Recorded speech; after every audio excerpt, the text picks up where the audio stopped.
مختلف ادوار میں بڑے بڑے ظالم مسلط ہوئے اور ان کی اینٹ سے اینٹ بجائی، اور حتیٰ کہ ان کی عزتوں کو خاک میں ملایا۔ انہوں نے بہت سارے انبیاء کو قتل کیا، بہت سارے انبیاء کو قتل کیا،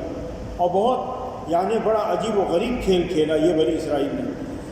اور مختلف ادوار میں صحیح ایمان والے بھی بنے اور پھر گڑبڑ ہوئے، پھر ایمان، جہاں گڑبڑ ہوئے اللہ نے ان کو مارا، جہاں پھر توبہ کی اللہ نے ان کو نکالا۔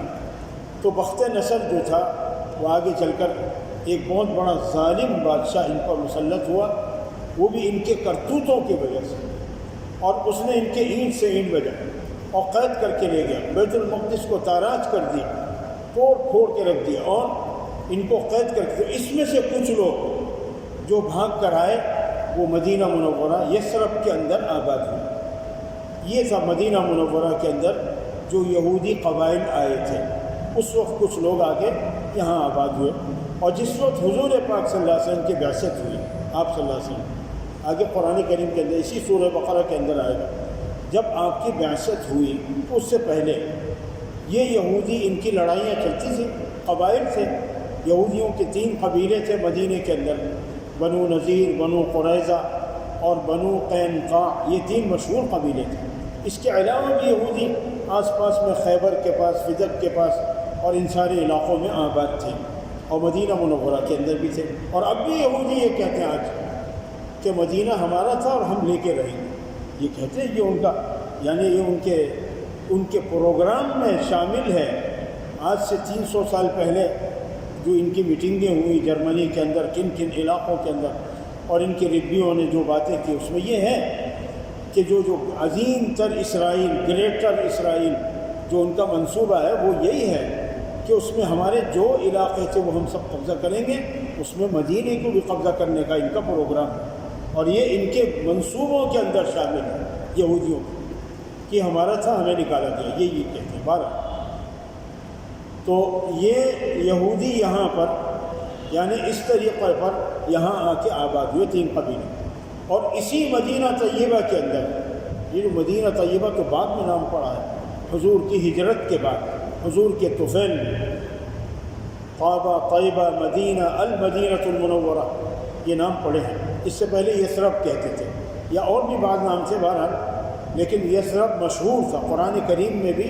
یثرب کا لفظ آیا ہے، آگے بعض سورہ احزاب کے اندر اس کا تبصرہ اس کی بات آئے گی۔ تو بہرحال ان کے آپس میں لڑائیاں چلتی تھیں، تو اس وقت یہ یہودی کیا کہتے تھے، ان کے کتابوں میں موجود تھا، ان کے پاس بشارتیں موجود تھی کہ کوئی بات نہیں، ہمارے پاس وہ پیغمبر آنے والے ہیں جو نبی آخر الزماں ہوں گے، ہم ان پر ایمان لا کر تم سب پر غلبہ پائیں گے، وَكَانُوا مِن قَبْلُ يَسْتَفْتِحُونَ عَلَى الَّذِينَ كَفَرُوا، قرآن کے اندر ہے، ہم تم سب پر غالب آئیں گے، ہم تمہیں بتا دیں گے، ہم یہ کریں گے، ہم وہ کریں گے، یہ تو بڑی سی۔ تو اس کے بعد یہ اوس و خزرج والے انہی سے سنتے تھے، اس لیے کہ اوس و خزرج جو قبیلے تھے یہ کوئی آسمانی کتاب والے، علم والے لوگ نہیں تھے، علم والے، آسمانی کتاب والے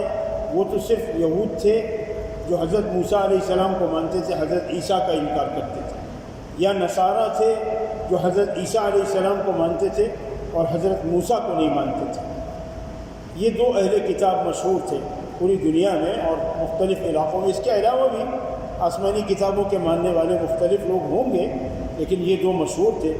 اور انہی کو اہل کتاب کہہ کے مخاطب کیا ہے قرآن کریم نے جگہ جگہ۔ اب یہ بنی اسرائیل ہے، بنی اسرائیل، بنی یعقوب۔ بہرحال باقی تو تاریخ بہت لمبی ہے، تب وہ کہاں بیان ہو سکتی ہے، لیکن یہ کہ یہ اس طرح مدینے میں آباد تھی۔ اب جب اللہ نے حضرت محمد صلی اللہ علیہ وسلم کو بھیجا، پیغمبر آئے، اور پیغمبر مدینہ طیبہ میں پہنچ گئے مکہ مکرمہ سے ہجرت کر کے، تو پہلے تو ان کے ساتھ ایک معاہدہ ہوا، حالانکہ یہ 100% جانتے تھے کہ یہی وہ پیغمبر ہے۔ قرآن کے اندر آتا ہے آگے، یعرفونہ کما یعرفون ابناءہم، یہ اپنی اولاد سے کی طرح جانتے جیسے آدمی اپنے بیٹے کو جانتا ہے، ایسے یہ جانتے تھے کہ یہی اللہ کے پیغمبر، اور یہ جہاں پیدا ہوئے، اس لیے کہ حضور کی کے مولد کے بارے میں وہ بھی آسمانی کتابوں میں ذکر موجود تھا کہ کہاں پیدا ہوں گے اور کہاں ان کی ہجرت ہوگی، یہ ساری تفصیلات موجود تھیں ان کے پاس۔ لیکن چونکہ حضرت محمد صلی اللہ علیہ وسلم حضرت اسماعیل علیہ السلام کے اولاد میں پیدا ہوئے، بنی اسماعیل میں، اور یہ حاسد باغث کی اولاد، یہ ان سے برداشت نہیں ہوتا تھا کہ ہمارے علاوہ اور کسی قوم میں یا کہیں اور کوئی نبی پیدا ہو۔ قرآن کریم کے اندر آئے گا آگے، ام یحسدون الناس علی ما آتاهم اللہ من فضل، کیا ان کو حسد ہے اس بات پر کہ اللہ نے اپنا فضل کہیں اور کیسے دے دیا، اور کسی کو کیسے نبوت مل گئی؟ فقد آتینا آل ابراہیم الکتاب والحکمۃ وآتیناہم ملک، ہم نے آل ابراہیم کے اندر یہ چیز رکھی ہے، پہلے سے ہے، تو یہ کوئی ضروری نہیں ہے ہم جس کو چاہیں جہاں چاہیں نبوت دیں۔ تو یہ ان کو یہ حسد، یہ جلن، یہ بغض اس بنیاد پر 100% جانتے تھے، ساری علامتیں جانتے تھے۔ اور یہ جو اوس و خزرج والے مسلمان ہوئے تھے، اوس و خزرج والے سارے مسلمان ہو گئے تھے، اور یہ تو مقابلے میں ہوئے تھے اللہ کی قدرت، یعنی یہ تو اس لیے ہوئے تھے کہ اچھا یہ مکہ گئے حج کے لیے، حج تو ہوتا تھا، اب انہوں نے جا کے حضور کو دیکھا، حضور کا تذکرہ سنا، حضور کے بارے میں سنا، حضور کی خدمت میں گئے، جا کے دیکھا، ابتدا کے اندر تو چند لوگ تھے، 3-4 افراد پہلی مرتبہ، اور انہوں نے کہا کہ لگتا ہے یہ تو وہی بندہ ہے جس کے بارے میں اہل کتاب کہتے ہیں، یہودی کہتے ہیں، اس سے پہلے کہ وہ ہم سے پہلے ایمان لائے ہم ایمان لے آتے ہیں، یہ اس طرح سے۔ اور پھر دوسرے سال، پھر تیسرے سال تو 80 سے زیادہ افراد مسلمان ہوئے عقبہ کے موقع پر۔ تو بہرحال یعنی اس طرح سے یہ مسلمان ہوئے، اور انہوں نے حضور کو دعوت دی کہ آپ مدینہ طیبہ، اور اللہ کی طرف سے تو یہ طے تھا ظاہر علم ازلی کے اندر کہ آپ مدینہ ہجرت فرمائیں گے، اور مدینہ ہی آپ کا اصل ٹھکانہ ہوگا، آپ رہیں گے وہیں پر مدینہ طیبہ کے، اور مکے سے آپ ہجرت کریں گے۔ تو پھر یہ اوس و خزرج والوں کے کہنے پر، اوس و خزرج والے ہی انصار کہلاتے ہیں، یہ جو انصار کہتے ہیں نا، انصار صحابہ کرام، یہ سب اوس و خزرج والے ہیں۔ اور یہاں اگر یہودیوں میں بھی چند ایک لوگ مسلمان ہوئے ہیں، یہ نہیں کہ نہیں ہوئے ہیں، بڑے بڑے علم والے، عبداللہ ابن سلام رضی اللہ عنہ بہت بڑے تورات کے عالم تھے، وہ بھی مسلمان ہوئے۔ تو یہ اوس و خزرج والے ایمان لائے، اور ان سے پہلے اب ان کے آپس میں بنتی تو تھی نہیں۔ اب ظاہر ہے جب حضور صلی اللہ علیہ وسلم مدینہ طیبہ آ کے آباد ہوئے، تو آپ نے سب سے پہلے حالات کو سازگار رکھنے کے لیے ایک معاہدہ کیا، میثاق مدینہ کے نام سے مشہور، جس میں تمام یہودی قبائل نے آپس میں مل کر آپ کے ساتھ معاہدہ کیا۔ اوس والے، خزرج والے، یہ آپس میں بھی لڑتے تھے، اوس و خزرج والے، حالانکہ یہ دونوں یمن کے قبائل تھے اور ایک باپ کی اولاد میں سے تھے، لیکن آپس میں بھی خاندانی رقابت چلتی تھی۔ ان کو شیر و شکر کیا، اور یہود کو بھی اپنے ساتھ ملا لیا، ان کے ساتھ ایک معاہدہ، لیکن اپنے ازلی مزاج کی بنیاد پر، ان کی فطرت ہی کے اندر جو ہے کبھی کسی معاہدے پر قائم رہنا نہیں تھا، اس لیے انہوں نے ہمیشہ عہد کے خلاف کیا۔ تو اللہ رب العزت نے آگے قرآن کریم میں سورہ مائدہ کے اندر آئے گا کہ اللہ نے بنی اسرائیل سے عہد لیا تھا، وَلَقَدْ أَخَذَ اللَّهُ مِيثَاقَ بَنِي إِسْرَائِيلَ وَبَعَثْنَا مِنْهُمُ 12 نَقِيبًا، اللہ نے عہد لیا تھا اور ان کے اندر 12 ذمہ داروں کو بھیجا تھا۔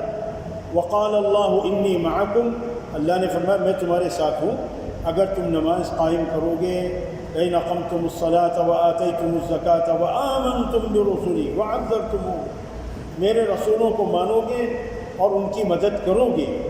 اور حضور کے بارے میں خاص طور پر قرآن کریم میں آئے گا آگے چل کر کے، اللہ نے پچھلے سارے نبیوں سے عہد لیا تھا حضور کے بارے میں، خاص کر حضور کے بارے میں۔ تو تمام انبیاء نے حضور کی بشارت اور حضور صلی اللہ علیہ وسلم کے بارے میں بتلایا تھا، تورات میں بھی، انجیل میں بھی آپ کے بارے میں۔ حضرت عیسیٰ علیہ السلام نے تو نام لے کر کہا تھا، یأتی من بعد اسمہ احمد، کہ میرے بعد احمد صلی اللہ علیہ وسلم آئیں گے، قرآن میں ہے۔ تو یہ ساری وہ بشارتیں تھیں اور ان سے عہد لیا گیا تھا،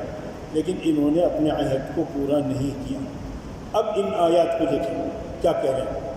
یا بنی اسرائیل، اے آل یعقوب، یہاں بنی اسرائیل کہا، بنی یعقوب نہیں کہا، کیوں؟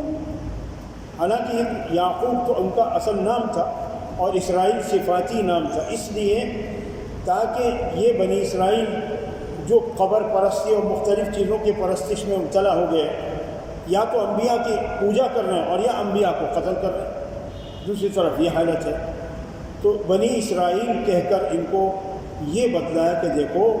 تم جس کی اولاد ہو وہ اللہ کی بندگی میں بہت آگے تھا، اللہ کا بندہ تھا۔ یا بنی اسرائیل، اے بنی اسرائیل، اے بنی اسرائیل، اذکروا نعمتی التی، یاد کرو تم میری اس نعمت کو، انعمت علیکم، جو میں نے تم پر کی۔ کتنی نعمتیں کی تھی، کتنے موقعوں پر ان کو نجات دی تھی، اور یہ سارے تذکرے آگے اسی سورہ بقرہ کے اندر آئیں گے۔ اور دیکھو یہاں سے لے کے آگے 125 123 24 تک جتنی آیتیں ہیں سب میں ابھی بنی اسرائیل کا ہی تذکرہ آئے گا، یعنی 60-70 آیات ہیں جن میں بنی اسرائیل کا ہی تذکرہ آ رہا ہے۔ اور یہ بنی اسرائیل ان کفار میں سے تھے جو اہل علم تھے، یعنی انہوں نے بعد میں حضور کا انکار کیا تو کافر ہو گئے ظاہر ہے حضور کے انکار پر، حالانکہ جانتے تھے، علم والے تھے۔ اس لیے اگر یہ مان جاتے تو ان کے ماننے سے نتیجہ یہ ہوتا کہ لوگ کہتے کہ یہ تو پڑھے لکھے لوگ ہیں، یہ پڑھے لکھے لوگ سمجھے جاتے۔ اللہ رب العزت نے مکے والوں کو امیین کہا، امی کے معنی ان پڑھ، وہ ان پڑھ لوگ تھے، اور یہ اہل کتاب کو قرآن کریم میں اہل العلم بھی کہا، اہل الذکر بھی کہا، تو یہ اہل علم تھے، یہ علم والے تھے، کتاب کا علم رکھتے تھے، ان کو پتہ تھا سب، اس لیے یعنی ان کا تذکرہ خوب کیا۔ یا بنی اسرائیل، اے بنی اسرائیل، اذکروا نعمتی التی، میری اس نعمت کو یاد کرو، انعمت علیکم، جو میں نے تم پر کی،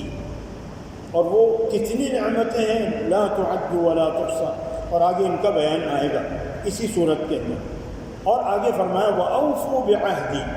میرے وعدے کو پورا کرو، جو تم نے مجھ سے عہد کیا تھا، وعدہ کیا تھا، اس کو پورا کرو۔ کیا عہد کیا تھا؟ یہی کہ ہم پیغمبروں کو مانیں گے، پیغمبروں پر ایمان لائیں گے، سارے نبیوں پر ایمان لانے کا عہد کیا تھا، اور تم نے عہد کیا تھا حضرت محمد صلی اللہ علیہ وسلم پر ایمان لانے کا اور ان کی مدد کرنے کا، اور تم آج تک، یعنی یہ تو تاریخ اٹھا کے دیکھ لیں، انہی کی تاریخ ہے۔ یہ اوس و خزرج والوں سے کہتے تھے تم محمد کرو، ہم میں ایسے پیغمبر آنے والے ہیں جن کے وَكَانُوا مِن قَبْلُ يَسْتَفْتِحُونَ عَلَى الَّذِينَ كَفَرُوا، قرآن میں ہے، ہم ان کو ان کے ساتھ مل کر تم پر فتح حاصل کریں گے، غلبہ حاصل کریں گے، ہم یہ کریں گے، ہم وہ کریں گے، لیکن فَلَمَّا جَاءَهُم مَا عَرَفُوا كَفَرُوا بِهِ، ظالموں کے پاس جب وہ پیغمبر آیا تو انہوں نے انکار کر دیا۔ تو یہ اللہ نے فرمایا وَأَوْفُوا بِعَهْدِي، میرے اس عہد کو پورا کرو، اوفی بعہدکم، میں اپنے عہد کو پورا کروں۔ اللہ نے کیا وعدہ کیا تھا؟ لَأُكَفِّرَنَّ عَنْكُمْ سَيِّئَاتِكُمْ وَلَأُدْخِلَنَّكُمْ جَنَّاتٍ تَجْرِي مِن تَحْتِهَا الْأَنْهَارُ، میں تمہارے سارے گناہوں کو معاف کر دوں گا، تمہیں جنات کے اندر داخلہ دوں گا، اور تمہاری مدد کروں گا، تم پر یہ نعمتیں بہت آگے اس کا تذکرہ آئے گا۔ تو اللہ نے فرمایا تم اپنا عہد تو پورا کرو، میں اپنا عہد پورا کروں۔ وَإِيَّايَ فَارْهَبُونَ، اور مجھ ہی سے ڈرو، مجھ سے ڈرو۔ یہ کیا ہے تم کن کن سے ڈر ڈر کے کیا کیا چیزیں کرتے ہو؟ وَآمِنُوا،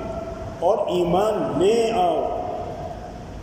کس پر؟ اس پیغمبر پر، اس دعوت پر، اس کتاب پر جو تمہیں دعوت دی جا رہی ہے، اس پر ایمان لے آؤ۔ وَآمِنُوا، اور ایمان لے آؤ،